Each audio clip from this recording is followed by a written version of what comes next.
Bonsoir à toutes et à tous, soyez les bienvenus sur le guide de la voyance, que ce soit la page YouTube ou à vous qui êtes sur Facebook aussi, puisque tout le live est partagé aussi sur Facebook. Bienvenue à vous, installez-vous confortablement. On est parti pour à peu près une petite heure avec Amie Béline pour parler encore ce soir de l'oracle Béline et plus particulièrement le deuxième volet des 7 tableaux. Alors vous vous rappelez, jeudi dernier, nous avons déjà abordé le premier tableau, c'est-à-dire tous les arcanes en lien avec l'astre solaire. On nous a parlé, l'ami Béline nous a parlé de cette compréhension de chaque arcane en lien avec la naissance du Christ en passant des arcanes 1 à 10. Et aujourd'hui, on voit la suite avec les arcanes 11 à 17, cette fois-ci avec le tableau lunaire, qui va nous parler, si je ne me trompe pas, de la fuite en Égypte. J'ai le plaisir d'accueillir ce soir Amie Béline pour nous parler de l'origine, de la prophétie qui est à l'origine de l'oracle Béline. Bonsoir Amie Béline. Tu m'entends? Bonsoir, bonsoir Nathalie. Bonsoir. Ouais, je t'entends. Et vous, de votre côté, ça fonctionne? Ça fonctionne, tout est nickel. Bienvenue à toi D'accord, ça sur, rame pas. sur ce live. Deuxième partie sur 7. Alors, comme toujours, hein, vous avez remarqué le fonctionnement la semaine dernière. Sur cette masterclass qui est un petit peu un format un peu particulier, eh bien, je vais laisser la parole à l'ami Béline par rapport à l'enseignement qu'il veut vous donner. Si vous avez des questions par rapport à tout ce qu'il peut vous dire, n'hésitez pas à les noter dans le chat ou alors après par rapport au replay en commentaire sous la vidéo. Et on y répondra dans un second temps à la fin de l'enseignement ici ou bien sûr sous la vidéo en replay. J'espère que vous allez bien, que vous avez bien profité de cette presque fin de semaine avec un beau week-end qui s'annonce pour ceux qui ont la chance de pouvoir faire le pont du 15 août. Quoi dire de plus si ce n'est que je vais peut-être te laisser démarrer, je te laisse la parole. Si jamais vous n'avez, petite précision, si jamais vous n'avez pas pu voir, pas eu le temps, vous n'avez pas pris connaissance du premier volet avec le tableau solaire justement, donc les premières cartes de 1 à 10, vous pouvez aller sur le guide de la voyance. D'ailleurs, il y a un lien dans la description sous ce live, sous cette vidéo.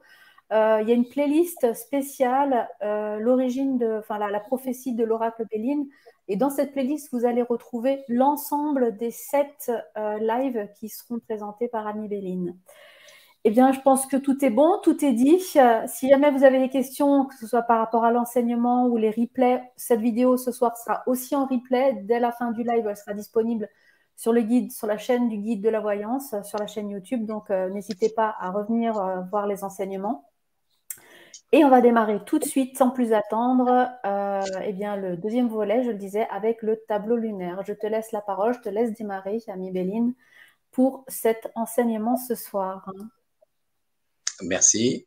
Comme je disais tout à l'heure, bonsoir Nathalie à toi, bonsoir aux auditeurs. Merci encore à la chaîne Le Guide de la Voyance de nous accueillir pour cette deuxième partie de masterclass qui va en durer 7 et qui concerne les tableaux de l'oracle Béline.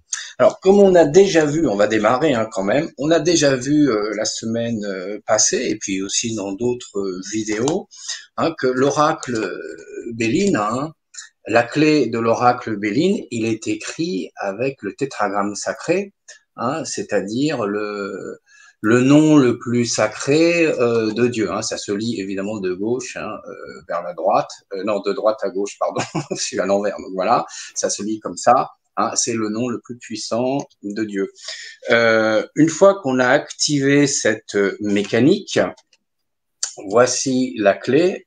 On a eu les 3 niveaux de lecture qui se mettent en place, et puis tout l'oracle Béline, les 52 arcanes, du coup, se mettent dans cette forme-là, qu'on appelle l'étoile de David, le sceau de Salomon ou l'hexagramme. Je voulais aussi vous apporter un petit truc supplémentaire que j'aime bien faire. Je le pratique de temps en temps et que j'enseigne aussi aux étudiants quand ils viennent. c'est Dieu a fait l'homme à son image, hein, donc on prend le tétragramme et on le met debout. Hein, vous voyez, quand vous le mettez debout, on le voit là dans l'homme. Et donc, une petite chose intéressante, vous pouvez méditer avec. Hein, par exemple, vous prenez le iode que vous mettez en tête, après le premier et hein, que vous mettez dans la partie, la première partie du corps, du cou, hein, tout ce qui est l'air. Ensuite, le clou, hein, le vav, le premier ce qui accroche les deux parties, c'est votre colonne vertébrale. Très intéressante à faire, hein, la colonne vertébrale. Prenez bien votre temps parce que en même temps, c'est des chakras très importants qui démarrent là, dont le premier là. Et puis, le et numéro 2, hein, ça donne naissance au. Donc, la deuxième partie du corps. Imprégnez-vous hein, de cette énergie. Vous allez voir, c'est quand même assez surprenant. C'est une énergie assez forte. Bon, alors du coup, maintenant, on va démarrer hein, la deuxième partie, hein, c'est-à-dire le deuxième volet, un petit peu les tableaux. Alors, hop, il avance. Voilà, on a fait le premier la dernière fois, c'était la partie solaire. Maintenant, on fait le deuxième tableau lunaire. Alors, vous avez remarqué, on va démarrer tout de suite au cœur, au niveau 2 de l'oracle, c'est-à-dire l'étoile de l'homme, hein, c'est la porte qui s'ouvre là, donc ça a du sens. On avait ouvert au soleil la dernière fois, qui était tout au-dessus, hein, le niveau céleste. Le deuxième tableau, c'est lunaire.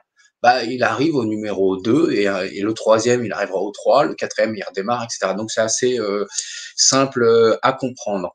Une autre petite astuce pour les gens qui utilisent l'oracle Béline édité par Cartamundi, hein, celui qu'on trouve normalement dans le commerce, pour savoir à quel niveau de lecture appartiennent les arcanes que vous allez sortir. De temps en temps, hein, on comprend maintenant hein, qu'avec la lecture prophétique, c'est très important du coup hein, de comprendre si la lecture peut se faire au niveau céleste, au niveau intermédiaire ou au niveau terrestre. Donc l'idée c'est on réduit en réduction théosophique les arcanes. Par exemple, vous prenez le 22 c'est 2 et 2 c'est 4. Donc c'est au niveau céleste. Alors, il suffit de se rappeler 3 chiffres par niveau, c'est 1, 4, 7. C'est le niveau, tout ce qui se réduit entre 1, 4 et 7, ça appartient au niveau céleste. Après, ça fait 2, 5, 8, c'est le niveau intermédiaire. Puis après 3, 6, 9. En gros, si par exemple je sors l'arcane, je sais pas, on va dire 52, si je veux savoir à quel niveau elle appartient, 5 et 2, 7, bah du coup ça appartient au niveau céleste. Par exemple, je sais pas, je pourrais prendre l'arcane 17, 17 ça fait 8. Rappelez-vous, c'est 1, 4, 7. 2, 5, 8, donc ça appartiendrait au niveau intermédiaire. Sur le J3.16, c'est très facile de s'en rappeler, il y a des annotations avec les horoscopes et il y a des couleurs à l'intérieur de ces horoscopes. Souvent on me demande mais pourquoi il y a un code couleur. Le code couleur correspond justement au niveau de lecture hein, pour éviter de sortir de son état de conscience quand on veut comprendre à quel niveau on est. Donc le bleu, c'est le ciel, le vert, c'est le chakra du cœur, donc c'est l'intermédiaire, et le blanc, c'est le neutre, hein, c'est le niveau terrestre. Oui. On les voit Voilà. ici, si je peux me permettre. Ouais, Là, vas-y. on a le bleu. Et ici, par exemple, on a, hop, dans le cercle, on a du vert. Sur ces deux-là, par exemple. Voilà. Ok. Je te laisse continuer. Alors, là, du coup, on a remarqué, hein, du coup, les tableaux solaires, lunaires, etc., mercuriens, vénusiens, etc., c'est des tableaux hein, qui apparaissent dans l'oracle. Donc, le premier tableau, on avait vu que c'était la naissance du Christ, hein, Gabriel venait voir Marie, etc.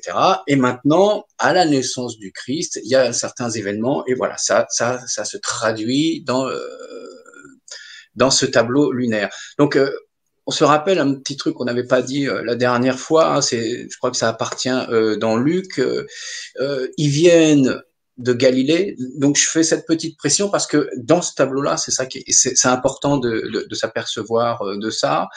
Il y a un décret qui se passe au niveau des autorités romaines et il demande à ce que toutes les personnes qui habitent dans les régions là-haut viennent se faire recenser dans leur ville natale ou dans les villes où leurs familles sont des descendants. Donc Marie et Joseph, ils habitent en Galilée, dans la ville de Nazareth, mais ils sont originaires de Bethléem. Alors, il y a deux Bethléem. Il y a Bethléem et il y a Bethléem Ephrata. Donc, c'est celle-ci qui nous intéresse, c'est Bethléem Ephrata. Donc, ils sont originaires de cette ville. Donc, ils doivent partir, se faire recenser à une date précise. Tous les deux, hein, on a vu que Marie, c'était la descendante de David. Il semblerait aussi, hein, d'après les évangiles, hein, que Joseph le serait aussi. Donc, de toute façon, tous les deux doivent aller à Bethléem pour se faire recenser. Et donc, ils ont, on va dire, 150 ou 160 kilomètres à faire. C'est dans les montagnes. Donc, vous imaginez, il n'y a pas de route, il n'y a pas de voiture. Ils sont à pied, peut-être un âne pour poser de la nourriture. Et Marie est enceinte de 9 mois. Hein, parce que à peine elle est arrivée, le jour où elle arrive à Bethléem, c'est le jour, hein, où Jésus arrive. Donc, une fois que Jésus est né, les mages, c'est l'épisode des mages, découverte qu'on voit depuis tout à l'heure est là. Si vous regardez bien, hein, on voit cette petite chouette. Hein, c'est ceux, ben voilà, c'est les mages, hein, c'est ceux qui travaillent. On a cette jumelle, hein, j'ai posé la clé exprès à côté, destinée, si vous regardez bien, il y a dans la destinée, dans le manche de destinée, la partie de la jumelle est à l'intérieur. Hein. Il suffit de regarder proche du pêne où c'est le livre qui est, le pêne c'est le livre. On voit bien autour, hein, l'anneau, hein, qui est bien à cet endroit-là. Donc le livre étant posé à côté du premier mage, on a un deuxième livre qui est posé à côté et le troisième qui est la nativité, hein, ce parchemin qui est ouvert. Donc ça fait référence aux 3 mages. Alors pourquoi 3? Bah ça je sais pas, parce que finalement 3 c'est arbitraire, hein, je sais pas, la Bible, je suis pas sûr qu'elle fasse référence aux 3 mages, hein. J'ai cherché, il y a 3 mages qui traînent comme ça, mais elle fait pas forcément référence que à 3 mages. C'est peut-être après, c'est rentré entre nous. Bon là, il y a 3 livres avec le mage qui est là, donc voilà, ça nous montre que tous les 3, ça fait référence aux 3 mages. Et il suit, si on regarde bien dans la jumelle, il suit une étoile. Donc les 3 mages à la naissance de Jésus suivent cette fameuse étoile et arrivent donc chez Hérode. Et alors, ils arrivent chez Hérode, c'est dans la ville d'Hérode en tous les cas, ils arrivent là. Hérode entend que les mages arrivent, donc il les fait convoquer en secret et il leur demande finalement qu'est-ce que c'est que cette histoire de prophétie. Et il dit, nous suivons l'étoile parce que il est écrit, hein, dans l'Ancien Testament, il est écrit dans les prophéties, je sais plus, on va apparaître là, Matthieu nous fait référence à ces prophéties et il nous dit que la prophétie nous dit que au moment au-dessous de cette étoile, quand cette constellation aura lieu, en dessous de l'étoile naîtra le Messie. Hein, on dit le Messie du coup. Et donc ils suivent cette étoile. Voilà, du coup c'est ça. Et alors Hérode, il leur dit comme ça, génial, c'est bien. Si vous le trouvez, quand vous l'aurez trouvé, venez me dire où il est, que moi aussi j'aille un petit peu l'honorer. Bon, il faut juste se remettre dans le contexte. Hérode, il est pas très content de cette situation en réalité, parce que lui, il a pris le pouvoir avec les Romains. Finalement, c'est les Romains qui le mettent roi des Juifs là-bas, donc il fait un deal avec les Romains, et donc du coup, il se dit mince, et la prophétie arrive, il est écrit dans les écrits qu'il y a le Messie qui arrive et que c'est lui le vrai roi des Juifs, moi je vais perdre mon trône. Donc du coup, il est pas très content en réalité de ce fait-là. Donc dans les écrits, donc du coup, on voit que Matthieu nous explique, hein, du coup avec découverte, hein, voilà, il fut très très troublé, donc il rassemble les prêtres autour de lui et les grands spécialistes de la loi, hein, qui comptaient à l'époque, pour savoir qu'est-ce que disait effectivement cette prophétie et dire ces paroles à Bethléem, en Judée. Là, on voit bien, ils étaient partis de Galilée pour arriver en Judée. Cette Bethléem Ephrata, c'est celle-ci qui est en Judée. Voici, car il est écrit que le prophète arrive là. Et toi, Bethléem, terre de Juda, tu n'es certes pas la plus petite parmi les principales villes de Judée, car de toi sortira un chef qui prendra soin d'Israël, mon peuple. C'est les paroles donc du coup de divin qui arrivent. Il faut juste se rappeler que dans cette petite ville, vu qu'ils sont originaires de cette petite ville, David, le roi David, est né dans cette petite ville. Donc cette toute petite ville, finalement, elle est quand même, elle a une sacrée histoire. Donc du coup, les mages, ils reçoivent eux aussi un songe en leur disant il faut surtout pas aller voir Hérode, parce que si vous allez voir Hérode, Hérode veut vouloir tuer le Messie, Jésus finalement, parce que il est jaloux, quoi. Il va vouloir prendre sa place. Donc une fois qu'ils arrivent vers Jésus, voilà, il lui offre des offrandes, des fleurs, des myrrhes, des tissus, des encens, une cassette d'or. C'est assez important, le coup de la cassette d'or. Il semblerait que c'est écrit dans quelques parties évangéliques où on lui apporte un peu d'or. Et moi, ça me pose question, l'or sur l'âge, après de Jésus, quand il apparaît, quand il disparaît. Du coup, précisément dans cet épisode de la fuite en Égypte. Donc après, du coup, si ça veut bien s'activer, hop, ma petite souris. Alors mon truc, on le met à suivant, peut-être qu'il veut bien démarrer à suivant. Voilà, merci, pardon. Et alors là, on a trahison qui apparaît. On se rappelle que c'est la nuit, c'est le rêve, c'est le songe, c'est l'arcane du songe.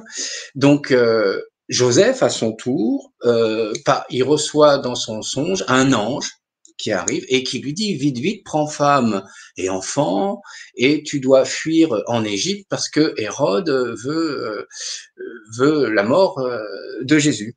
Donc c'est à peu près ce que va faire Joseph. Cette scène est très connue, on l'appelle la fuite en Égypte. Donc, elle est très représentée, on la voit souvent comme ça dans des tableaux. J'aime beaucoup la sculpture que j'ai prise à côté, là, on voit Marie avec Jésus sur un âne, puis Joseph qui les conduit. Donc on a départ qui nous dit déjà partir loin, on voit bien que c'est loin, avec l'eau, alors là on sait que c'est loin à l'étranger et que ça va durer longtemps. Donc là où ils partent, combien de temps, où est-ce qu'ils s'arrêtent en Égypte? Ils restent très longtemps en Égypte, finalement. Et j'ai essayé de retracer le chemin de la Sainte Famille, du coup, en Égypte. Et il y a tout un chemin qui est tracé. Donc, du coup, ils font le tour de l'Égypte, en gros. Voilà, je vous dis ça comme ça. Ils ne s'arrêtent pas précisément longtemps à des endroits. Je crois que le plus long qui s'arrête, parce qu'il reste plusieurs années, c'est 6 mois. Donc là, du coup, voilà, ça, ce qui correspond à ces deux arcanes, le départ et l'eau, ils partent loin et à l'étranger, et puis ça va durer longtemps. Voilà, on n'a pas plus de choses, mais ouais, c'est quand même très évocateur de cette situation. Et il y a une petite scène que j'aime beaucoup. Ça, on a repéré le côté romantisme d'Edmond. Cette petite scène qui est là, Inconstance, si on regarde bien Inconstance de près, alors il faut juste se rappeler qu'Inconstance, on est au niveau céleste, c'est le niveau divin, c'est le niveau du Père. Donc, Inconstance, on a la tête de l'ange là qui arrive, et c'est pendant cet épisode de la fuite en Égypte, c'est le fameux repos. Alors pourquoi le repos? Parce qu'il y a les pénates. En haut, on a Inconstance et pénates qui se mettent ensemble. C'est le fameux repos, et j'aime beaucoup cette scène du repos. Je vais vous lire un petit truc parce que c'est très évocateur pour vous. Donc Marie, elle est fatiguée, voilà, il y a plusieurs semaines, c'est très loin l'Égypte. Et vous imaginez, on est à pied, il n'y a pas de route, il n'y a rien, il faut monter des trucs, des machins. Ah, voilà, c'est chaotique comme chemin. Et puis c'est compliqué. Donc elle est fatiguée, elle a son bébé et il se repose au pied d'un arbre à un moment donné. Et puis elle est un petit peu sûrement embêtante. Elle dit ouais, j'ai soif, j'ai faim, j'ai chaud. Enfin voilà, ce genre de choses. Et ils sont au pied d'un palmier. Et le palmier, il y a une source qui jaillit au pied du palmier pour les nourrir, une branche qui fait de l'ombre à Marie, il y a des dattes pour la nourrir, etc., etc. Et donc, ce petit, pourquoi j'aime bien expliquer souvent cette particularité, ce côté, comment dire, cette scène. J'aime beaucoup cette scène.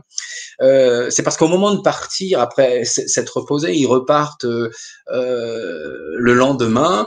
Et donc, du coup, Jésus, il dit au palmier, il lui dit avant de repartir, et ça, vous pouvez trouver ça dans l'évangile du pseudo Matthieu, ça s'appelle le repos, et c'est dans le chapitre 20, et je suivrai 21. Hein, je vous le lis parce que moi je l'aime beaucoup ce truc-là.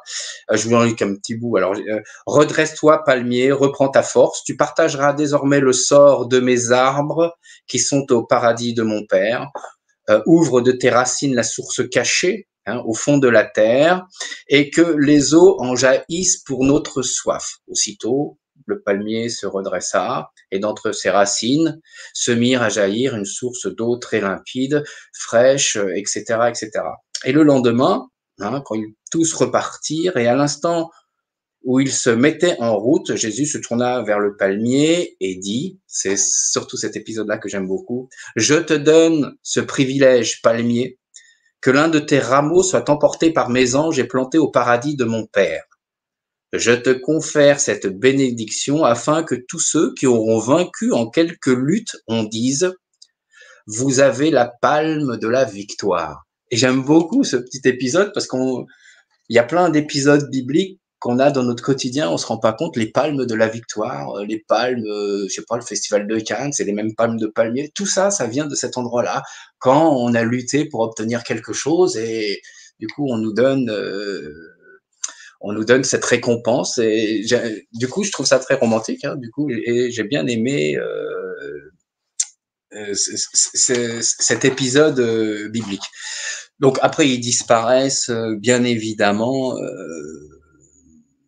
pendant longtemps. Alors les évangiles, hein, c'est Matthieu qui parle de la fuite en Égypte. On peut chercher tous les autres évangiles, il n'y a que Matthieu. Donc à un moment donné, je m'étais dit au début, tiens, Edmond, il a travaillé qu'avec Matthieu, mais non, pas du tout. On a vu au début déjà déjà il y avait du Luc à l'intérieur, et vous allez voir, c'est pas que Matthieu. Sinon, je m'étais un peu borné à étudier Matthieu au début, mais il m'en manquait des bouts et on les a piochés dans les autres évangélistes, hein, pour le coup.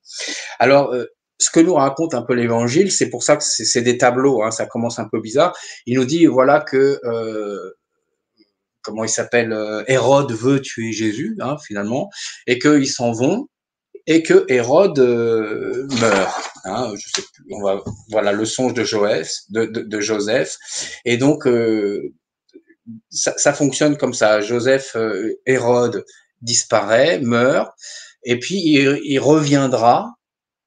La famille sainte reviendra à la mort d'Hérode. Et ensuite, on fait le massacre des innocents. Alors, c'est un peu particulier l'ordre dont ça fonctionne. Moi, j'aurais plutôt pensé qu'on aurait dit il fuit en Égypte, il y a le massacre des innocents, Hérode meurt et la famille revient.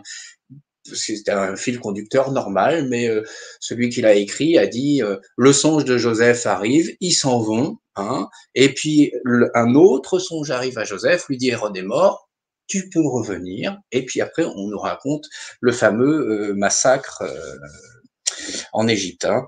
Alors là, du coup, Joseph leva, prit l'enfant et partit en Égypte, et il y resta jusqu'à la mort d'Hérode, afin que s'accomplisse ce que le Seigneur avait dit par le prophète, j'ai appelé mon fils à sortir d'Égypte. Et là, ça, c'est la suite de la prophétie, hein, qui disait, ainsi la prophétie se termine. Et cette petite phrase-là, hein, je voulais retrouver, hein, évidemment, c'était un peu compliqué à la retrouver, je voulais retrouver, aller dans Osée. Alors, Osée, c'était moins 8 siècles avant Jésus-Christ. Donc, dans cette prophétie-là, donc déjà Osée, lui, 8 siècles avant Jésus-Christ, annonçait qu'ils allaient partir en Égypte, qu'ils allaient voir ce drame épouvantable avec Hérode, et que Dieu enverrait à nouveau un songe à Joseph pour le dire, maintenant tu peux rentrer, t'es en sécurité. Donc ça, c'est dans Osée, chapitre 2, et c'est le verset 1 qu'on peut trouver. Ensuite, face à ça, donc du coup, on continue. Là, alors là, oui, on va voir cette arcane, elle est un peu compliquée, mais sur les 3 niveaux, il y a Hérode, du coup, il rentre dans une colère noire, il voit que les mages se sont foutus de lui. Alors, ils se sont foutus de lui, oui et non, c'est lui qui le pense. En tout cas, il n'est pas content que les mages soient revenus lui dire où se trouvait le Christ à cet instant. Donc, il décide de tuer tous les enfants de la région de Bethléem et des alentours. Alors, les enfants de 2 ans à 0. Donc, tous les tout petits, quoi, du coup. Et c'est ce qu'on appelle dans cet épisode le massacre des innocents. Ben voilà, ça, on doit ça au dieu Hérode, au roi Hérode qui a été mis en place là-bas. Et ça, c'est aussi une prophétie qui avait été dite par Jérémie. Jérémie, c'est moins 600 avant la naissance du Christ, et qui dit ainsi s'accomplit ce que le prophète Jérémie avait annoncé. Et dans la prophétie, il dit et on a entendu des cris à Rama, des pleurs et des grandes lamentations. C'est Rachel, la grande Rachel, qui pleure ses enfants et qui n'a pas voulu être consolée parce que ils ne sont plus là. Donc à la suite de ça, à nouveau une prophétie arrive, comme on l'a vu tout à l'heure à Joseph, mais les évangiles, vous avez vu qu'ils n'ont pas donné dans le bon ordre. Donc et il revient. Et chemin faisant, quand il revient, il a à nouveau un songe. Il a à nouveau un songe sur le chemin qui lui dit tu devrais quand même faire attention parce que c'est son fils à Hérode qui a pris le pouvoir. C'est lui qui a hérité de son fils et il est aussi tordu que le père. C'est pas un mec sympa. Du coup, on n'a pas des rois sympas. Et d'ailleurs. Je l'ai noté quelque part, je ne sais plus où j'ai noté son nom, Héro et Héracus, Archélaüs. Voilà, je crois qu'il s'appelait, le fils de Hérode devait s'appeler Archélaüs. Voilà, un nom encore comme ça, un peu compliqué à prononcer. Et donc, il était assez tordu. Donc, Joseph, il décide finalement de pas retourner à Bethléem en Judée. Donc, il retourne d'où il venait, de Galilée, et ils allaient à Nazareth. Et là aussi, c'est quand même assez drôle, là aussi c'était une prophétie qui était marquée, il rentrerait à Nazareth plutôt que là, et comme ça on l'appellerait le Nazaréen. On parle de Jésus, bien évidemment. Là, on l'appellerait à ce moment-là le Nazaréen.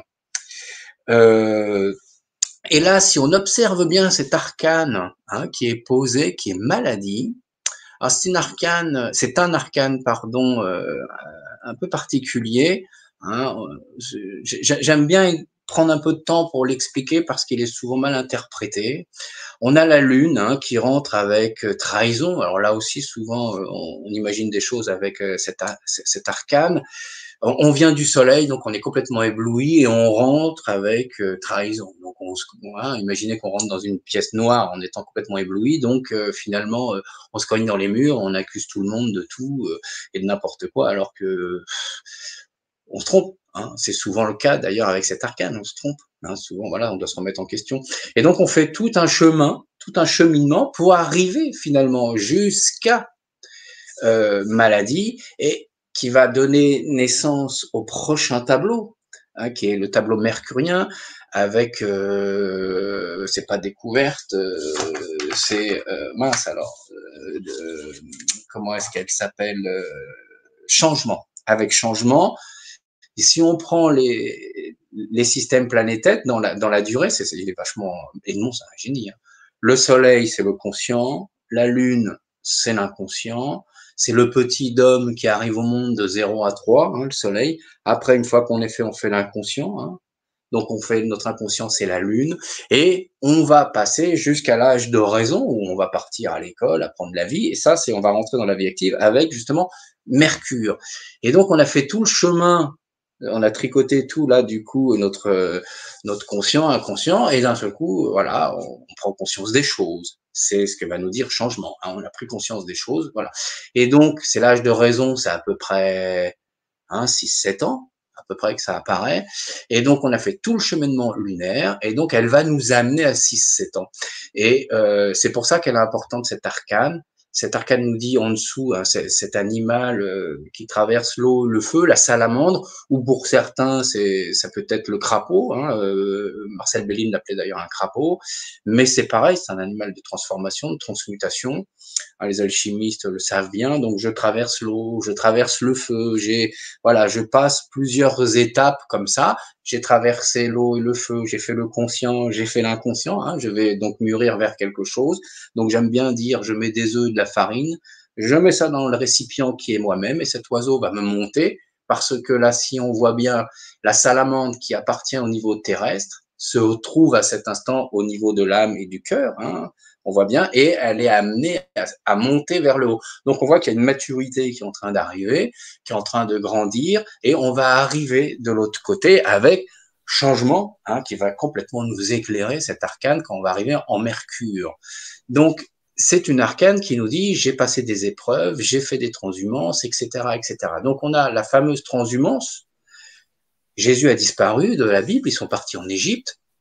Certains, ouais, elle est belle, hein, moi je l'aime bien. Certaines personnes, enfin certains écrits, bon, enfin on s'en fiche un petit peu, mais voilà, des écrits qui disent qu'il serait resté à peu près 4 ans en Égypte, d'autres 5, voilà, bon, c'est à peu près ça.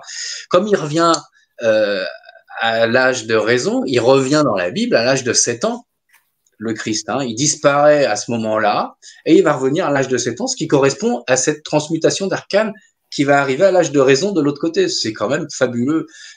À chaque fois que je pense à tous ces petits détails que Edmond a mis à l'intérieur, je trouve ça extraordinaire. Donc là, on voit, c'est le retour, hein, en ayant grandi, en ayant pris conscience des choses, de Jésus qui revient, hein, rappelez-vous pas en Judée, mais en Galilée. Et du coup, ce tableau-là, il se termine, le tableau lunaire, la fuite en Égypte se termine comme ça. J'ai eu avec trahison un premier songe, et j'ai avec ce retour un deuxième songe qui me dit que je peux revenir. On voit bien le crapaud qui part dans un sens, qui revient dans l'autre. Il y a une transmutation qui se fait à l'intérieur de ça, et je grandis, je vais arriver plus tard, justement avec cette autre arcane, mais ça sera pour la semaine prochaine qu'on va en parler là-dessus.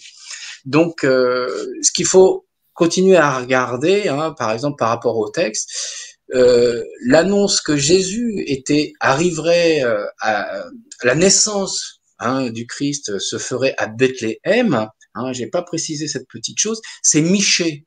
Michée, c'est moins 670 ou moins 700 hein, avant la naissance du Christ. C'est Michée dans le chapitre 5, verset 1, qui annonçait la prophétie que Jésus allait naître à Bethléem. Je suis pas sûr que j'avais appuyé cette petite chose là la semaine dernière. Donc on a cette petite chose. Les mages, on a quelques indications des mages. Alors je vous disais, il y en avait 3. Nous, on a la tradition des 3. On ne sait pas si c'est 3, 4, peut-être plus. Bon, du coup, on va rester là-dessus. On va pas faire de la polémique. On va rester là-dessus. Donc, ils venaient de très loin. Les mages, hein, c'est pour ça qu'ils marchaient longtemps. Ces mages, bon, c'est Melchior. Voilà, on connaît. Lui, il vient de Perse, hein, vers l'Iran, etc. On suppose qu'il viendrait de là-bas. On a Gaspard. Alors lui, il vient d'Inde. Hein, Gaspard, il venait d'Inde, et Balthazar, lui, venait d'Arabie. Ouais, donc, ils convergent, ils se retrouvent, et ils vont tous vers ces endroits-là. J'ai précisé que Hérode, bon, bah, lui, il avait été nommé par les Romains, c'est un coup d'État, hein, du coup, lui, il n'avait pas envie qu'on lui reprenne sa place, et puis, il avait confisqué le pouvoir des prêtres, et il était en train de, comment dire, il gouvernait, je ne sais pas si on peut dire ça, en tous les cas, hein, d'une main de fer, avec les Romains, lui, et donc ils avaient supprimé les prêtres, mais ils avaient mis les gens comment dire, des temples et tout, qui s'occupaient. Du coup, c'est pour ça que Jésus se met en colère. Du coup, hein, il était contre tous ces gens-là. Du coup, il était contre le pouvoir entre guillemets des religieux. Hein, on va pas dire de la religion, mais des religieux. Il était un petit peu contre toutes ces choses-là. Qu'est-ce qu'on peut dire d'autre par rapport à ça? Une chose importante sur la caissette d'or, hein, ouais, il y a un petit truc moi, autour de ça. Quand les mages viennent apporter finalement l'or à Jésus pour fêter son arrivée, si on regarde bien les évangiles, hein, on voit bien que ils sont pauvres, ils habitent dans une étable hein, finalement, donc ils n'ont pas d'argent. Il reste un peu de temps, 10 jours après la naissance, il faut présenter au temple Jésus, donc ils sont toujours comme ça. C'est pour la circoncision, pardon, ils sont pauvres. Et 40 jours après la naissance, on vient pour la purification, c'est la tradition, donc ils amènent Jésus à la purification. Et ils sont tellement pauvres qu'ils ont des tourterelles, ils ont 2 petites tourterelles, ils n'ont pas grand-chose à donner au temple, du coup, pour la purification du Christ. Or, on nous dit que les mages sont arrivés avec même un petit peu d'or. Donc, on suppose qu'il serait arrivé dans les 2 premières années de la naissance de Jésus, ce qui correspond bien au système lunaire. C'est extraordinaire, hein, du coup, il tombe bien dedans. Il serait venu dans les 2 premières années, mais on sait que les 40 premiers jours, ils sont arrivés quand même quelques temps après la naissance, d'où pourquoi Hérode, il dit qu'il veut tuer tous ceux qui ont 2 ans, entre 0 et 2 ans, pour être sûr d'avoir la peau de Jésus. À ça, je voulais un petit peu préciser, terminer un petit peu là-dessus, parce que des fois, il y a des gens qui sont curieux, qui peuvent faire comme moi, se dire, attends, je comprends pas ce petit truc, comment ça se passe, pour moi j'aime bien tirer sur la ficelle et défaire tous les nœuds. Bon voilà, en gros, ce que ça dit. Et la prochaine étape, on va rentrer dans l'âge de raison, qui est mercurien, et là, du coup, c'est le baptême. Bon, c'est un autre épisode. Donc, du coup, pour celui-ci, là, on a fini cet épisode-là biblique, et je voulais un petit peu, je sais pas si on peut l'enlever celui-là. On peut retirer ce truc, Nat, du coup. Oui, bien sûr. Voilà. Ouais. Ouais, ok. Alors je peux le Tu retirer moi voulais. aussi de mon Ouais. côté. Ok, je vais retirer ça de mon côté. Hop, hop, hop. Voilà, je le retire de mon truc, comme ça, je nous vois nous. Ah, parce que moi, je ne nous voyais pas. Bonjour à tout le monde, je vois qu'il y a marqué des noms, j'ai vu personne. Moi, je vous vois pas, je vois personne, là, je voyais que le PowerPoint, donc je pouvais pas vérifier. Bonjour à tous à tous les gens qui sont là, qui nous écoutent. Bon, voilà, en gros, l'épisode biblique de la fuite en Égypte, il y a 2, 3 trucs, moi, que j'aime bien, cette sentimentalité qu'il a toujours Edmond avec Marie, voilà, et il nous fait le repos présent, le repos avec la fameuse scène où ceux qui ont vaincu, qui ont réussi à vaincre, et ben du coup, on dit qu'ils vont gagner la palme. Ça, c'est resté chez nous, c'est resté mondial. On a ça un peu partout. Il y a plein d'autres choses comme ça qui apparaissent. Autre chose vachement intéressante, c'est le coup des songes, le coup de l'évolution des songes. On entre avec un songe et on sort avec un songe dans la Lune. C'est super important. Toi qui aimes bien travailler sur les travaux des alchimistes, par exemple, tu vois, le sens, c'est extraordinaire. Rien que l'arcane maladie, déjà, j'aime bien l'articuler, dire aux gens, vous sautez pas dessus à pieds joints. Des fois, il y a juste marqué qu'il y a une transhumance, une transaction, enfin, une évolution à arriver à faire. Cette salamandre, il faut bien prendre conscience de cette salamandre. Et je réduis 7 et 8. Bon, là, c'est vert, donc on sait que c'est le chakra du cœur, c'est le vert, donc on sait qu'on est au 2e niveau, celui de l'âme et du cœur. Donc, mais les autres personnes, vous réduisez et vous voyez bien que cette arcane, elle appartient au niveau 2 et qu'elle vient d'en bas, parce que la salamandre, elle est bien au niveau terrestre, et qu'on est amené à monter. Donc, on sent bien qu'il y a une montée en puissance en réalité avec cette arcane, et faut pas non plus la juger trop fortement quand on veut l'utiliser dans certaines prédictions. Veuillez prendre un peu son temps et du recul, sachant que toujours une arcane un arcane, excusez-moi, je sais pas ce que j'ai depuis la semaine dernière, je dis une au lieu d'un. Les arcanes qui rentrent dans un système planétaire et qui en sortent ont pas la même force que ceux qui sont à l'intérieur. Ils ont la même, pas, ça veut pas dire moins ou plus, c'est-à-dire ils ont une attitude différente. Par exemple, dans celle-ci, on a vu qu'il y a déjà Mercure qui est à l'intérieur, elle est déjà annoncée à l'intérieur, et si on regardait C'est la l'arcane, suivante la, qui arrive. ouais, et donc la première qui rentrait dans le cycle, on est au numéro 2, c'est 11, 1, 2, c'est 11. Bah, si on prenait celle qu'il y avait avant, c'était 10. Voilà. Là, ça, c'est la nuit. Celle qui arrivait avant, c'était le jour, c'était le soleil. Bon, le jour et la nuit, on voit le lien qu'il y a à faire. Hein, du coup, on voit bien qu'il y a toujours un lien dans les systèmes qui rentrent et qui sortent, le jour et la nuit. Et en plus, c'est présent, celle qui précède trahison. Présent, si on l'observe bien, voilà, c'est la main qui donne en plein jour. Et trahison, c'est la main qui prend en pleine nuit. Hein, on voit bien le lien qui est entre les deux, hein, pour le coup. Alors, bon, et ces deux-là sont en plus particuliers par rapport aux tous autres, hein, parce que les autres commandent 2 mois de l'année, alors qu'eux, on commande que un. Hein, on voit juste c'est juillet-août, là, hein, pour le coup. Donc, on voit bien. Et tout le système est basé comme ça. À chaque fois que vous allez rentrer dans un nouveau cycle planétaire, il y aura un lien avec le dernier arcane qui sort. Le dernier qui sort et le premier qui rentre, vous allez voir qu'il y a toujours un lien entre les deux. On va les évoquer dans les choses au fil du temps qui vont passer. Je crois que là, bon, on fait Ouais. le chemin biblique là-dessus, mais Ça veut dire qu'il y a une influence quelque part de la nouvelle carte planétaire qui influence la dernière de l'ancien tableau finalement.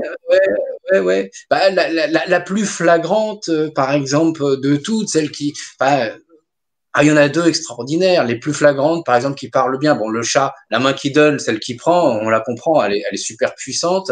Il y en a une autre qui parle bien, par exemple, t'arrives chez Mars, tu vois Mars et méchanceté qui arrive, qui éclaire. Méchanceté, si tu regardes bien, elle éclaire sur sa gauche, elle vient de chez Vénus. Tu prends la dernière de Vénus qui est Passion, tu regardes, il y a déjà Mars dedans. Il y a le coq. Le coq, c'est le symbole de Mars. Il est déjà en train de... Tellement il est puissant, il fout le bordel partout, Mars, tu vois. Quand tu regardes les deux. Ouais. Je regarde, je cherche méchanceté. C'est toujours bien sûr la dernière. La dernière et la première, elles ont toujours, voilà, une influence entre elles. C'est pour ça qu'il faut faire très attention comment on les interprète. Celles qui rentrent et celles qui sortent n'ont pas, c'est pas aussi simple, hein, qu'on le voit dans les commentaires parfois. Voilà. On voit déjà Mars qui est déjà en train de foutre déjà le bordel là. Tu prends toujours Mars, par exemple. Tu prends Accident, la dernière de Mars, de Accident, et ensuite tu prends, on va rentrer donc en Jupiter, hein, le tableau d'après, et ben tu prends Appui, Jupiter, Dieu le Père en personne. Tu les prends tous les deux, tu les mets ensemble, et ben tu vois bien du coup le lien qu'il y a entre deux ou pas. Attends, je les récupère. Hop. Voilà, Je les ai pas prends classés Mars. avant. Accident, je l'ai. Et on avait dit. Accident, ça doit être 38, 9, Et 10, 11, appui. 12, 38, 39. Et appui. Donc, accident qui est là. Voilà, tu prends Et Accident appui. et tu prends Jupiter. Bon, c'est quoi le pouvoir de Jupiter? C'est ses éclairs, c'est son tonnerre, c'est Jupiter, ça. Et si tu regardes un accident, déjà, paf, il met une tannée à Mars, parce que Mars, il fout tellement le bordel partout où il passe, qu'à un moment donné, Jupiter, il tombe en colère, il y en met une. D'ailleurs, et vous allez voir dans l'épisode biblique, c'est tout à fait ça. Hein, c'est la colère de Dieu, du coup, qui apparaît là-dedans. Donc, on voit bien, il y a toujours un lien. Et celle qui me paraît la plus forte, vraiment bon, celle de Mars, elle est gentille, hein, le coup de méchanceté avec passion. Mais il y en a une vraiment, moi je l'aime beaucoup et je l'aime avec une grande tendresse, vraiment. Et quand on connaît le secret vraiment de l'interprétation de cet arcane, et c'est le chemin biblique qui nous l'enseigne, c'est quand on va voir Infortune. Quand on regarde Infortune, elle, ce qui la précède, c'est bonheur. Ah oui, rien que par les noms déjà, c'est assez prenant. Comme c'est karmique, ah bon, on va Ouais. aborder un peu les sujets un peu karmiques, hein.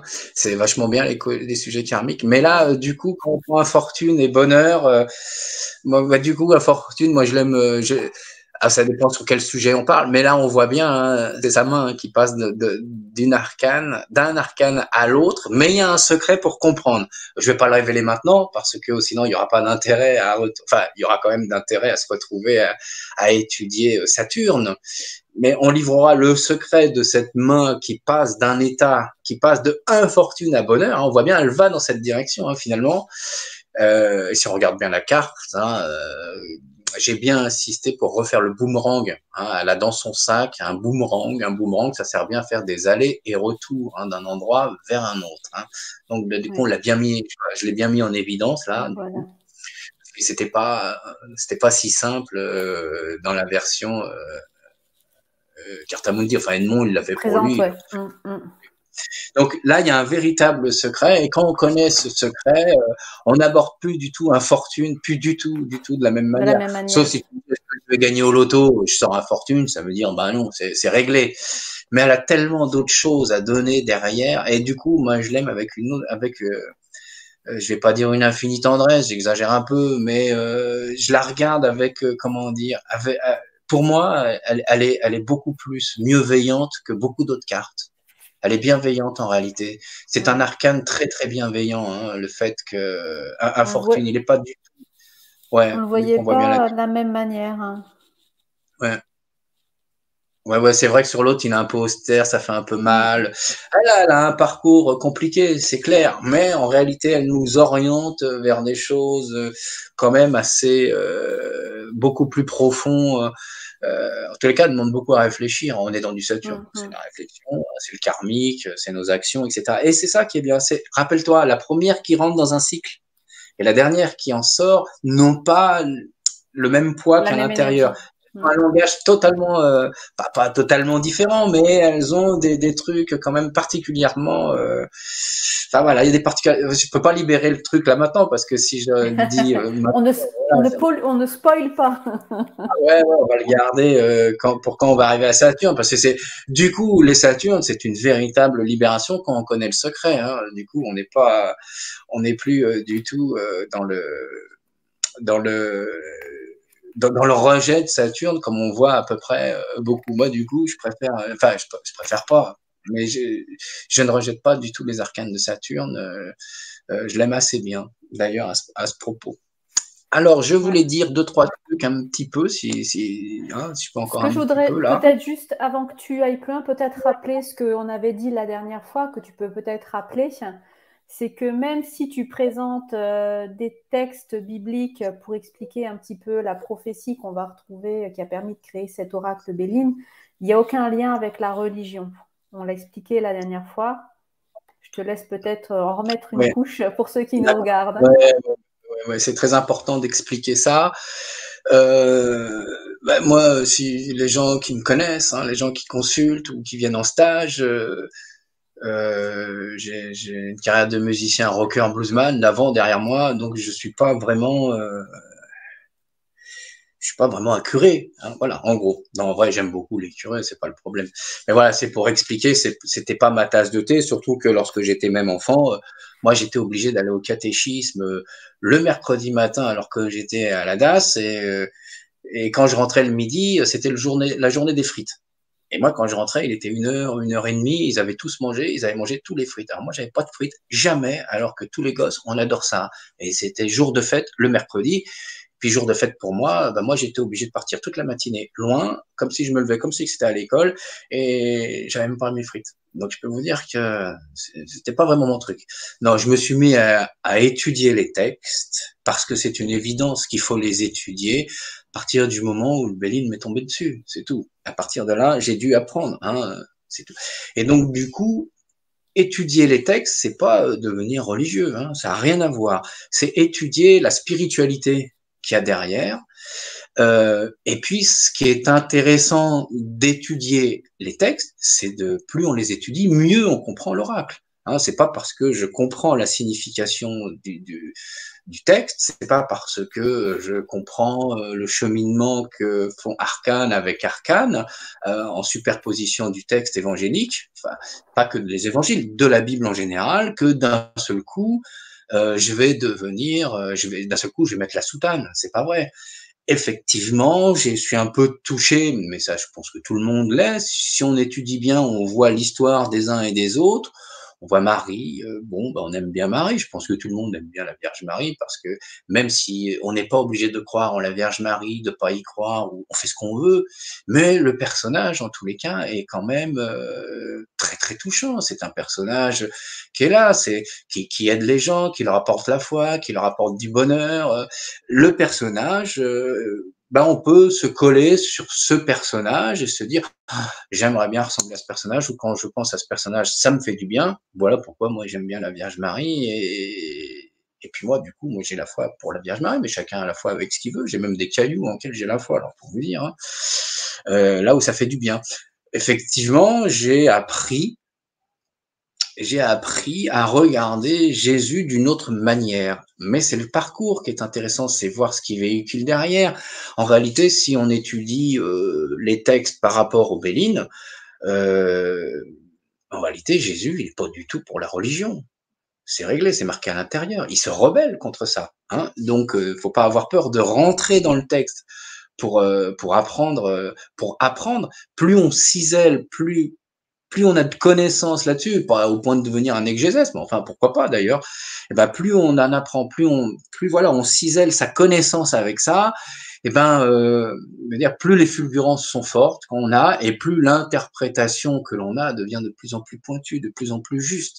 Voilà. Alors au début, on a beaucoup d'infos, c'est un peu compliqué de savoir lesquelles prendre, mais c'est en travaillant dessus. Donc, en rien, il faut être judaïque, catholique, chrétien ou musulman. Aucune importance. Les trois religions, et puis pas que les trois religions. D'ailleurs, les hindous peuvent travailler. D'ailleurs, Bouddha et le Christ, ils sont très au niveau spirituel. Le Christ c'est le premier, c'est vrai. Après il y a Bouddha, et puis après il y a d'autres gens. Au niveau spirituel, ça apporte énormément. Donc étudier les textes ne veut pas dire pour autant que l'on devienne chrétien, catholique, ou je sais pas quoi. Vous mettez toute la religion que vous voulez dessus, ça a absolument rien à voir, hein. C'est prendre des valeurs.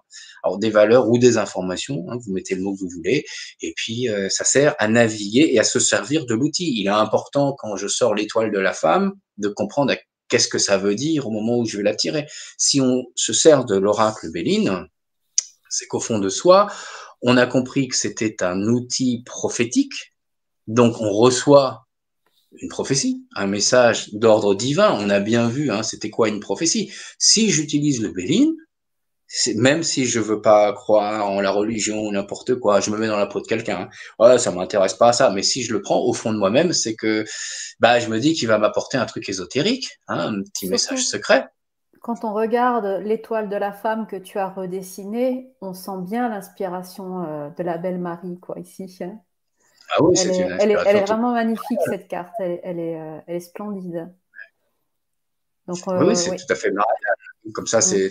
c'est réglé, hein, remettre les valeurs un peu plus. Edmond, il les a fait plus ou moins cachés. D'ailleurs, t'avais posé la question, j'avais pas fini d'y répondre. Je suis pas sûr qu'Edmond les a cachés à l'intérieur parce qu'il avait fait c'était pour lui, hein. Il les a écrits pour lui, il les avait dessinés pour lui. Ces cartes, c'était le seul.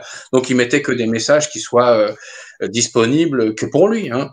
Finalement, c'était pas intéressant que la personne qui vienne consulter comprennent ce que ça veut dire. Alors peut-être que c'était caché, mais pas dans le sens ésotérique, dans le sens que la personne qui vienne, le secret des cartes, c'est que lui qui doit le savoir, pas les autres, hein. Il était pas. Faut se remettre à l'époque, hein, pour le coup. Donc Mm. apprendre, étudier les textes, les mettre, parce que là en plus on voit bien, hein, qu'on se sert carrément de la Bible entière, hein, on se sert de l'Ancien Testament, Nouveau Testament. Tu fais les références aux oracles qui avaient été dits, aux prédictions qui avaient été dites, aux prophéties qui ont été dites. On voit 1000 ans avant que ça arrive, hein. On voit toutes les références qui sont faites, donc on se sert bien de l'Ancien Testament, hein, tout ce qui est judaïque, et qui arrive du coup là. Mais on a beaucoup de mêmes références, hein, qui sont dans le Coran.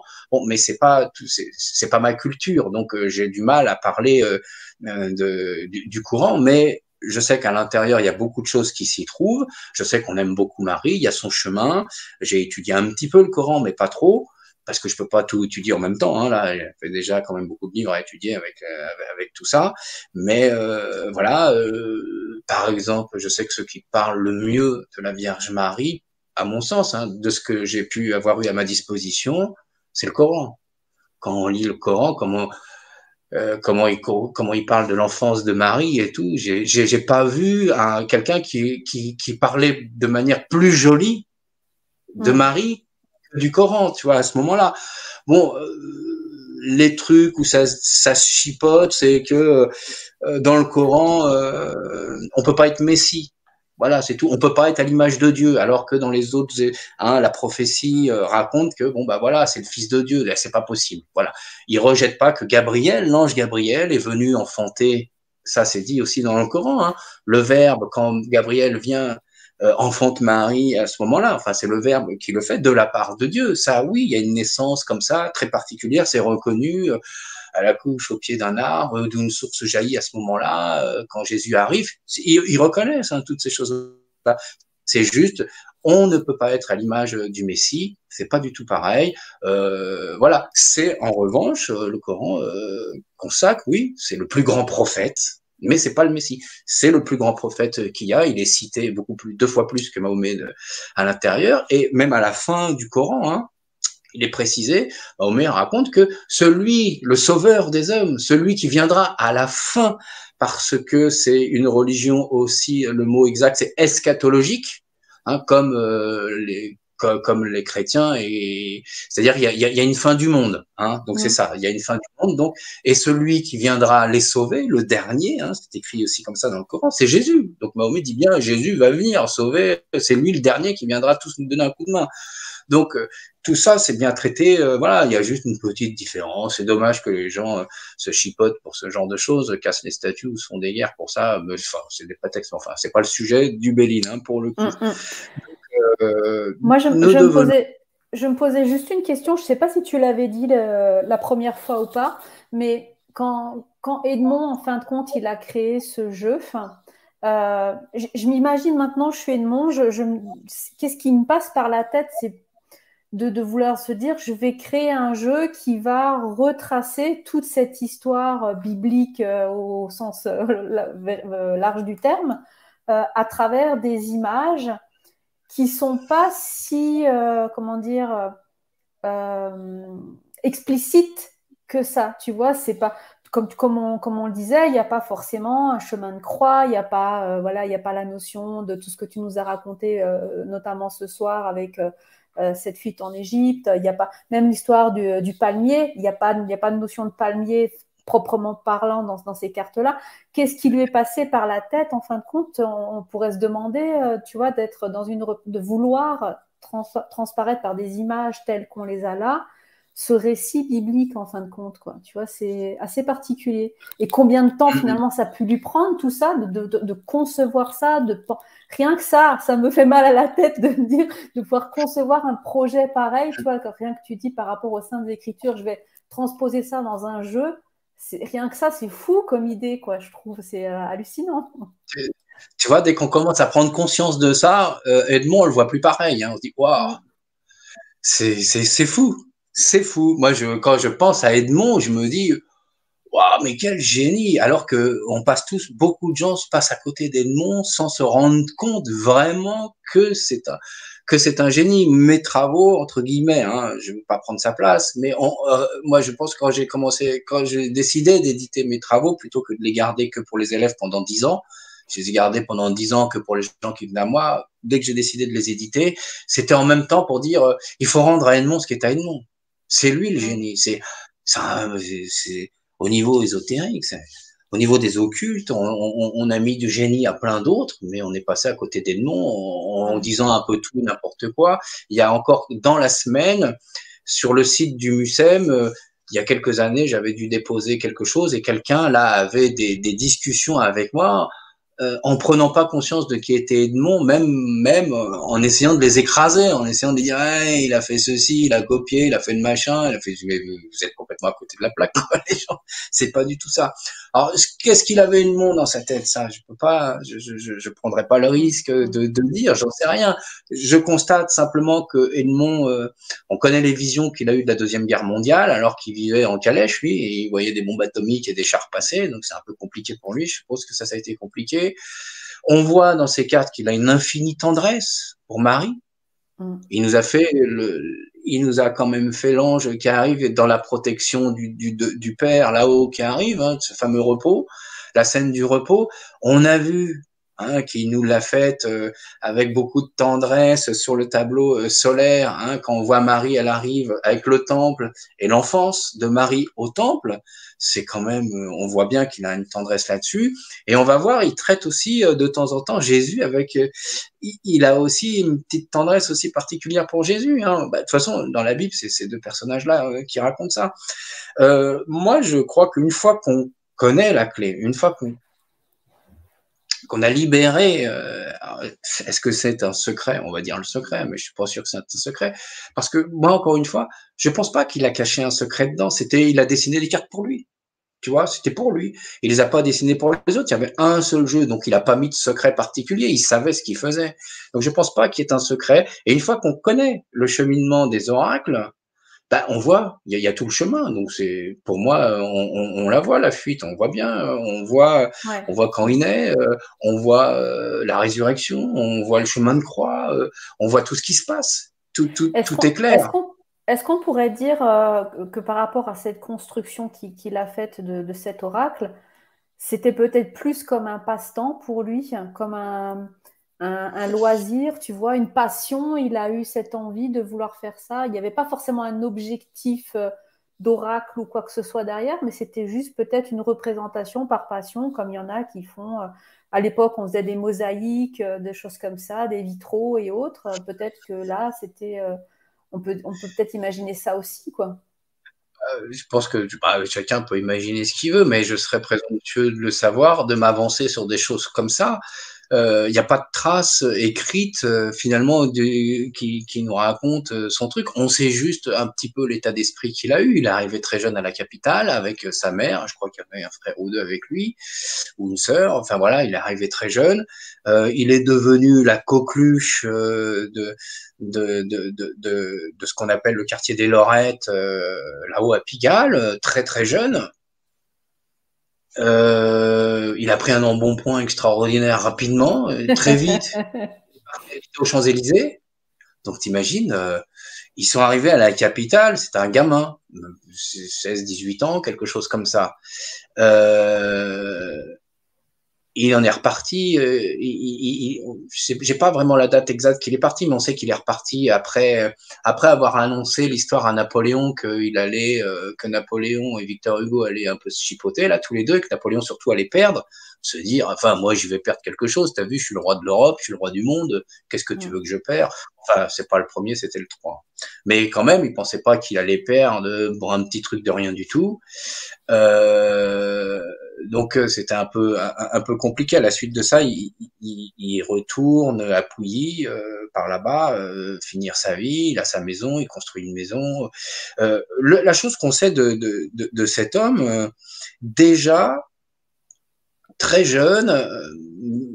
Enfin, moi j'ai la chance d'avoir des ouvrages d'Edmond. Des originaux qu'il a fait lui avec ses mains et tout. Donc j'ai cette chance-là d'avoir ça, et on voit déjà il est marqué à l'intérieur de ces ouvrages qu'il est considéré comme étant l'ermite. On l'appelle l'ermite de la rue Fontaine, alors que quand il y va à rue Fontaine, il a 18 ans, quoi. Déjà, on l'appelle l'ermite de la rue Fontaine. Professeur en mathématiques célestes, voilà, il apprenait des choses comme ça. On sait qu'il était à fond dans les ouvrages, il étudiait tout le temps, c'était son truc. Il fait plein d'argent, parce que du point d'habiter Pigalle déjà à l'époque, il s'en va après aux Champs-Élysées quand même. C'est pas là, T'imagines, le gamin, il a 25 ans, il se retrouve à la tête d'une fortune pour pouvoir habiter aux Champs-Élysées. J'ai pris il y a quelques années son appartement là où il habitait aux Champs-Élysées. Je sais plus, Pierre-François de Prolet-de-Servies ou je sais plus quoi. Peut-être que je confonds avec mon copain Edmond, je sais plus lequel des deux habitait par là. Donc du coup, il habitait là. J'ai pris ses photos. Tu te dis, comment est-ce qu'il a fait pour faire autant d'argent alors que ils avaient rien du tout, quoi, tu vois. Donc et il écrivait dans ses bouquins qu'il était l'ermite, des endroits où il habitait. Après, si c'était un passe-temps, moi je pense pas que c'était un passe-temps. Dire que c'était une passion, oui, c'est une véritable passion, vu qu'il s'enferme que dans le travail. Il doit avoir un cerveau, Edmond, c'est Saturne, lui. Tu prends Saturne, si tu veux, sans arrêt en train de faire ça, pour le coup. Il s'enferme, il travaille.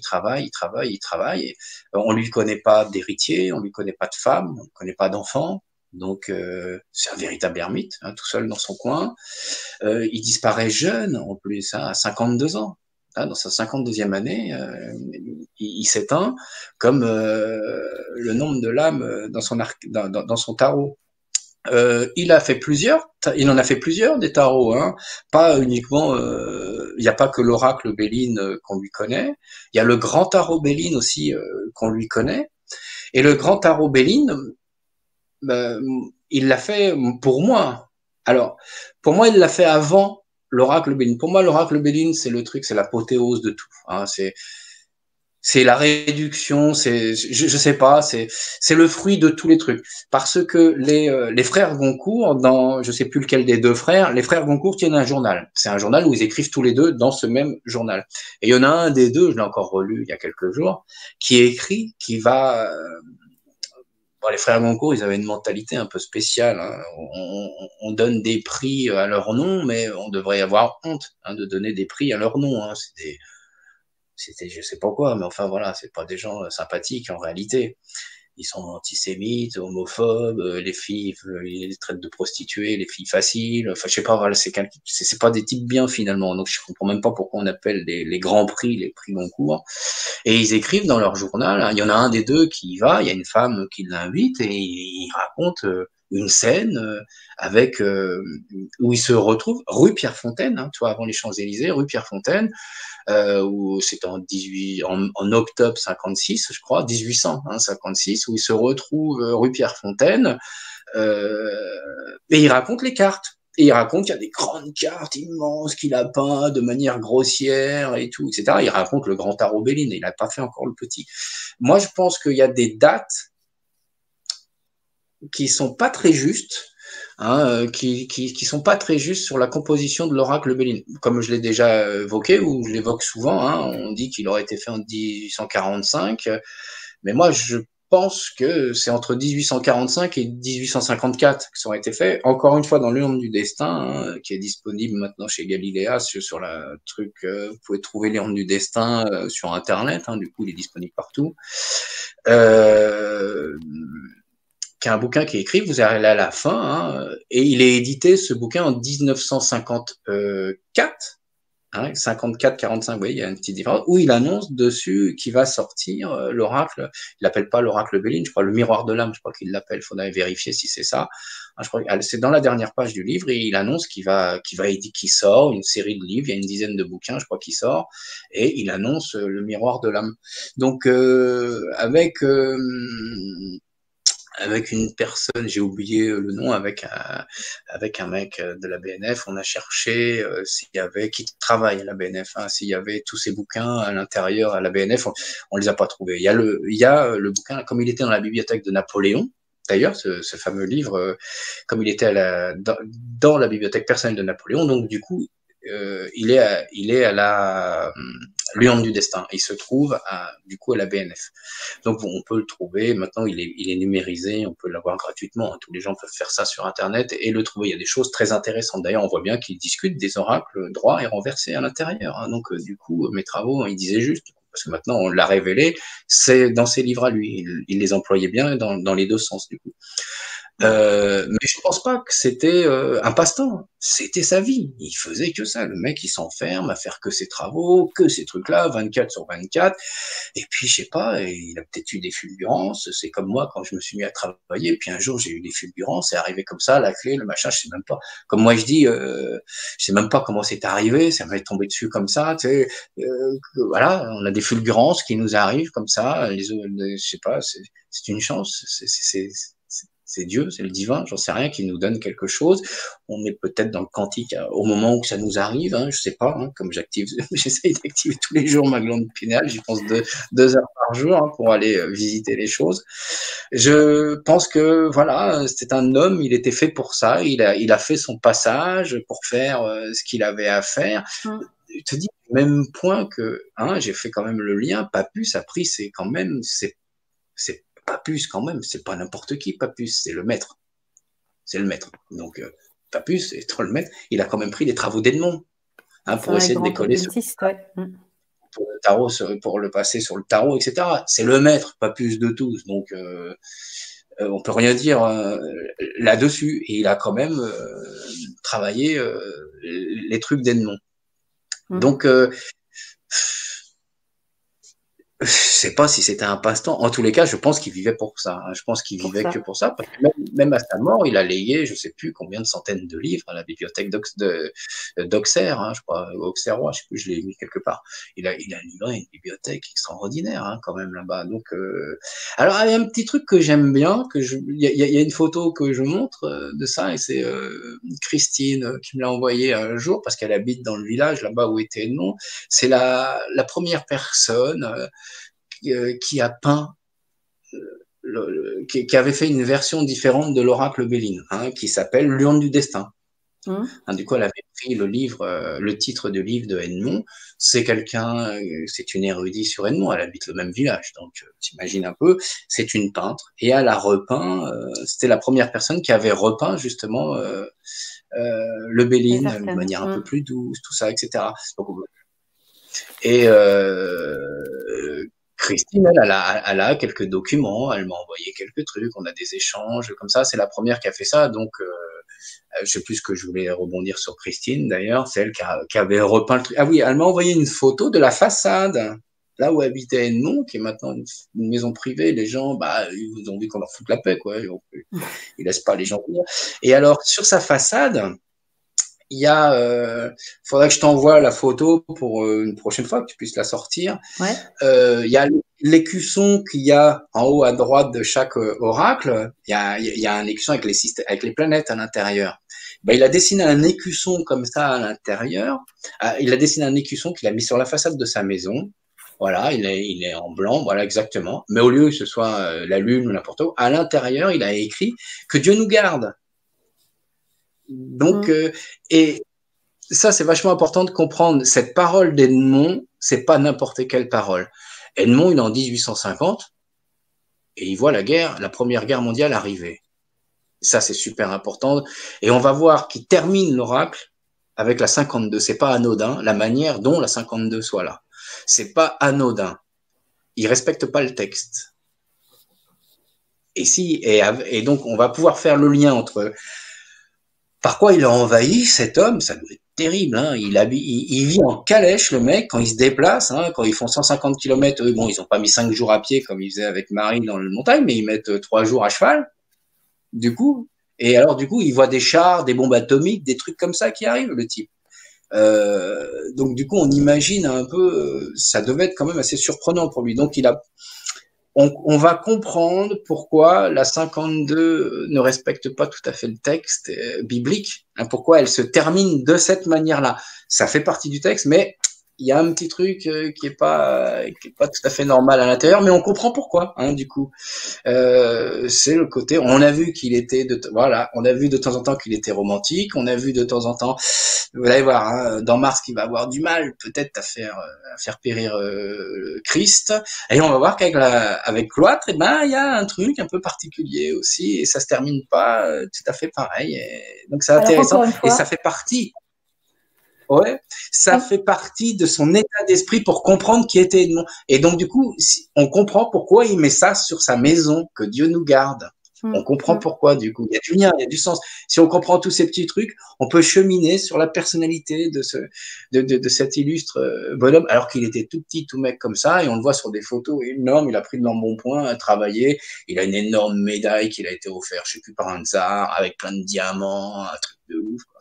C'était quand même, il a dû avoir il a dû avoir une vie parisienne très intense, malgré qu'il aimait bien être enfermé chez lui. Et on sent cette rupture pour quitter Paris, carrément pour se barrer de l'autre côté. Est-ce que c'est ses visions qui lui ont aidé à faire ça? Est-ce que la politique sur place lui ont dit tire-toi parce que il va se passer des événements compliqués à Paris, hein. On a surtout avec Napoléon III qui a trahi plusieurs fois tout le monde. Donc il y a des épisodes un peu particuliers qui arrivent là-bas. Est-ce qu'il y a ça? Est-ce que ces visions de la Première Guerre mondiale arrivent? Elles sont à 50 ans d'écart, quoi. Hein, on ne sait pas. Peut-être que lui, il les voyait pour demain.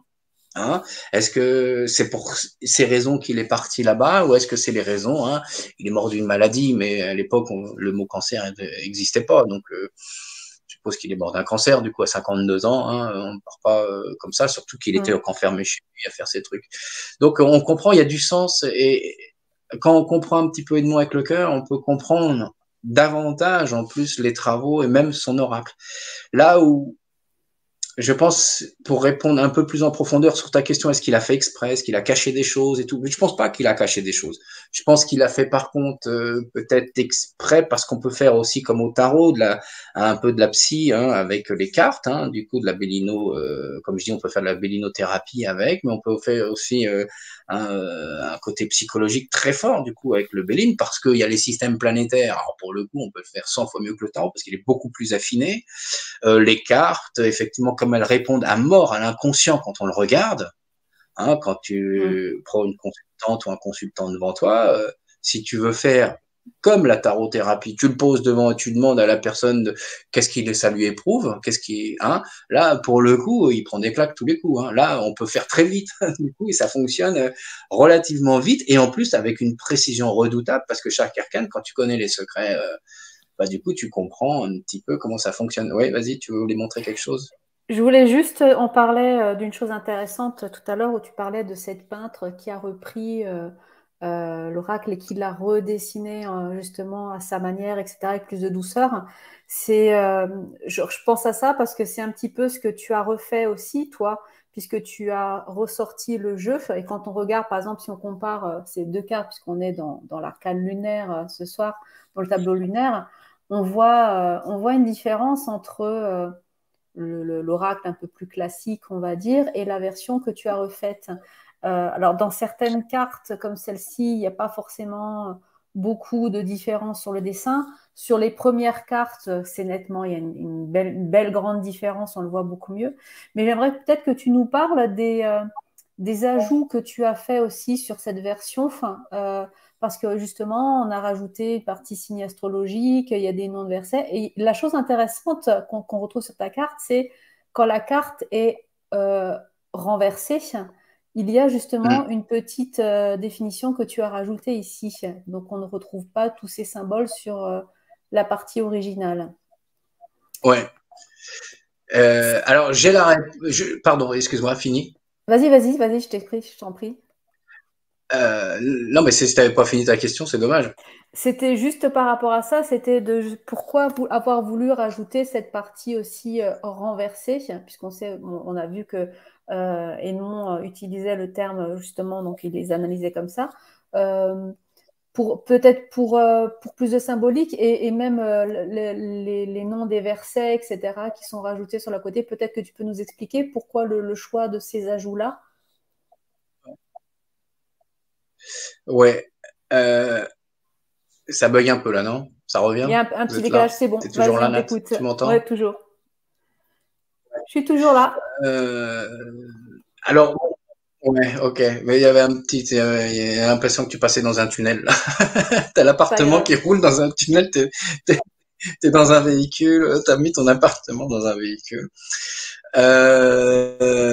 Écoute, pendant longtemps, moi, j'ai fait mes travaux, tout de suite, rapidement, j'ai repéré les renversés, je les ai expliqués, j'ai pris beaucoup de cailloux au début, hein, il y a plus de 10 ans, on me lançait des cailloux, ouais, ça se fait pas ci, ça se fait pas ça.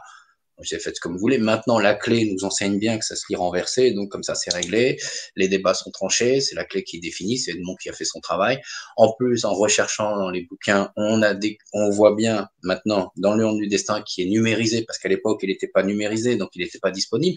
Maintenant, il est disponible, tout le monde peut voir que Edmond travaillait également les renversés, et c'était le mot qu'il employait.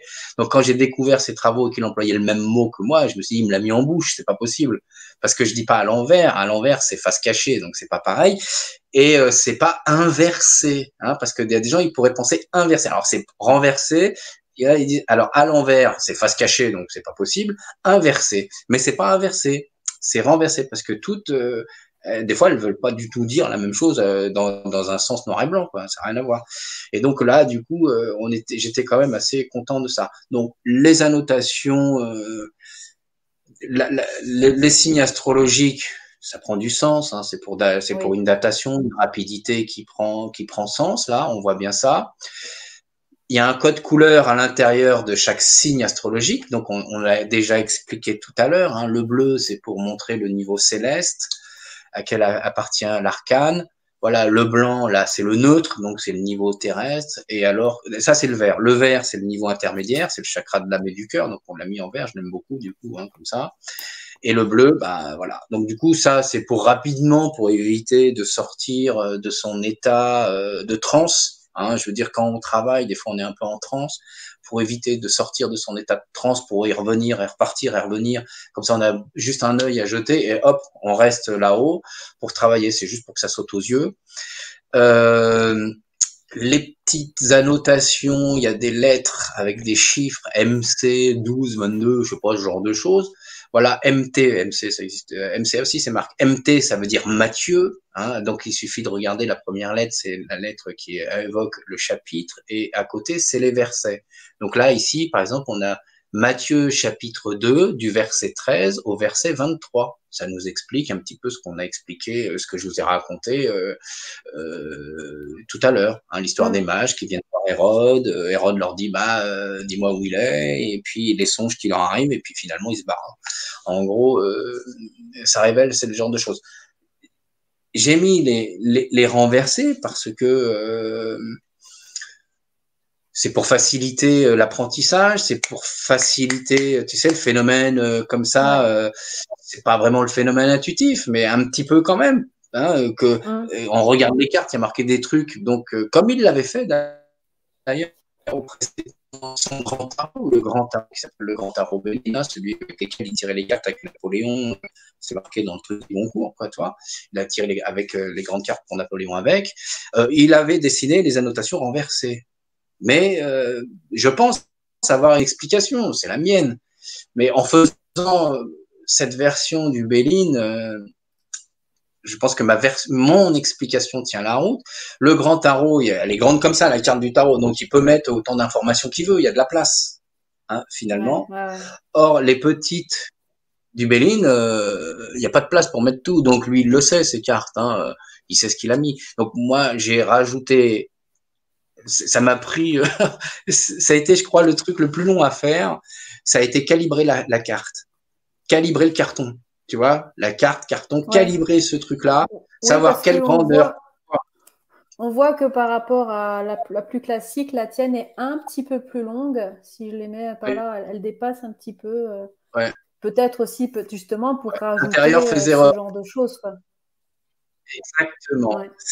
C'est-à-dire l'information intérieure, je ne parle pas du cadre, mais l'information intérieure fait 0,5 de plus pour pouvoir mettre ça. Donc, j'ai fait plein de tests avant, j'avais essayé plein de choses, est-ce que je mettais pas, tout. Mais il fallait absolument mettre une information en position renversée pour la même chose finalement qui est droite. Aujourd'hui, maintenant, je sais aussi pourquoi. Et regarde, le génie d'Edmond. Mais vraiment, je sais pourquoi cette carte d'Edmond a été faite sous ce calibre. Et la version qui nous est vendue par Catalmundi ne respecte pas le vrai canon de Edmond. pourquoi c'est pas fait comme un tarot? C'est une carte qui a une dimension particulière. Elle est calculée avec le chiffre d'or.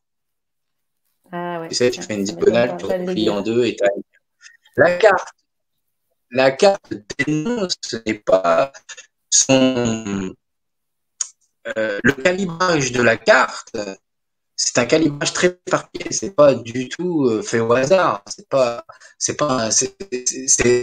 vient toujours de tarot. C'est divin chez nous. C'est en permanence Dieu qui est présent. C'est en permanence toutes les divinités. C'est en permanence tout ça qui est présent. Ouais, les trucs passent. Hein, je sais pas si tu m'entends. Ça lag un petit peu, j'ai un petit peu, j'ai Allô? l'impression que ça coupe un peu Allô, par Nat? moment. T'es Enfin, par là? Moi, je tu t'entends plus. m'entends? Bah, de toute façon, on est arrivé au bout, de toute façon, par rapport à ce Allô, soir. allô? Oui, je suis toujours là, Oui. c'est pas grave. Alors, moi, je t'entends. Ouais, moi, j'avais une coupure. Il y avait une coupure. Donc je disais, c'est pas très grave. De toute façon, on est arrivé au bout on a même dépassé un petit peu par rapport au temps qu'on s'était accordé ce soir. Je voulais juste rappeler que justement, si on voulait retrouver le jeu que tu as refait, justement cet oracle un peu particulier, surtout avec cette énergie que tu as baptisé d'ailleurs J3-16, comme on le voit sur le dos de la carte. Eh bien, ces oracles-là, on peut le retrouver directement sur ton site internet www.ami-béline.com. Il y a plein d'autres choses aussi qu'on va retrouver sur ton site internet, hein, comme tes stages, tes formations. Il y a le livre d'accompagnement qu'on peut acheter aussi qui explique un petit peu cet oracle. Donc, je vous invite vraiment à aller sur ce site www.ami-béline.com pour avoir toutes les infos et retrouver l'Annie Béline dans sa passion de ce bel oracle. Si je peux me permettre le petit mot pour terminer, on va se retrouver, nous, justement, la semaine prochaine.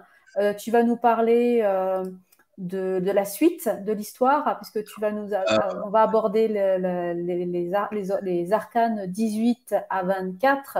Ça sera le jeudi 18 août, donc jeudi prochain, toujours à 21h.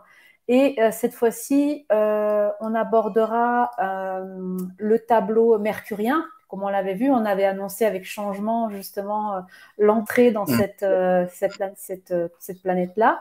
Et ça va nous annoncer l'histoire du baptême, le messager, le thaumaturge, vraiment toutes ces notions-là. Donc, après avoir fait la naissance C'est du des... Christ et la fuite en Égypte, on avance encore un petit peu dans cette épopée biblique. Ouais, ouais, là, pour le coup, c'est une partie vachement importante, hein, c'est Pâques. C'est la Pâques, c'est ce genre de choses. Non, alors là, le côté mercurien, moi j'aime bien dire, hein, tu sais, t'apprends, tu fais ton truc, et puis après tu prends conscience des choses à Mercure, c'est le petit qui va à l'école, c'est tout à fait ça dans notre histoire du Christ, là il va cheminer, et là il rentre vraiment dans ce qu'il doit faire, hein. Christ, il vit 3 ans, en réalité.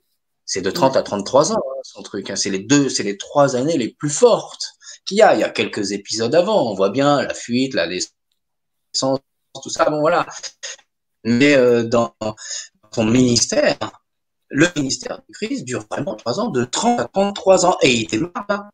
Et il démarre avec le petit Mercure, hein, le système mercurien qui arrive. Il va démarrer là. Et c'est extraordinaire, quoi. Donc, c'est le sujet qu'on C'est coupé ou abordera plus en pas? détail. De temps en temps, oui. Je pense que ça sature un petit peu au Ouais, niveau de la bande passante. De toute façon, comme je le disais, on arrive au bout bien. de cette masterclass. Donc, merci infiniment pour ton temps, pour ce partage que tu nous as fait ce soir. Apparemment, il n'y avait pas de questions. Je n'ai pas vu de questions dans le chat, hormis des merci pour ces partages. J'ai vu passer quelques petits cœurs, quelques petits pouces, mais n'oubliez pas d'en mettre encore si vous aimez ce partage-là, ce qu'on vous fait avec Annie Béline autour de l'oracle Béline, justement. Enfin, merci à vous d'être resté jusqu'au bout aussi. On se retrouve jeudi prochain. Eh bien, merci à toi aussi, Annie Béline, de ta présence.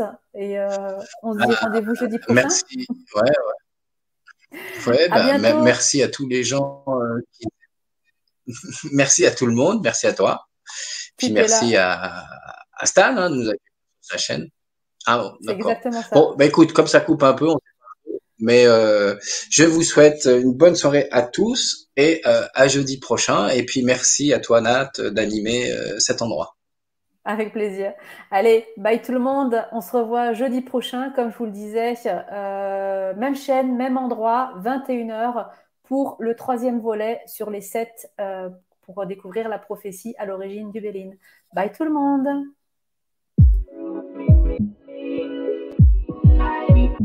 I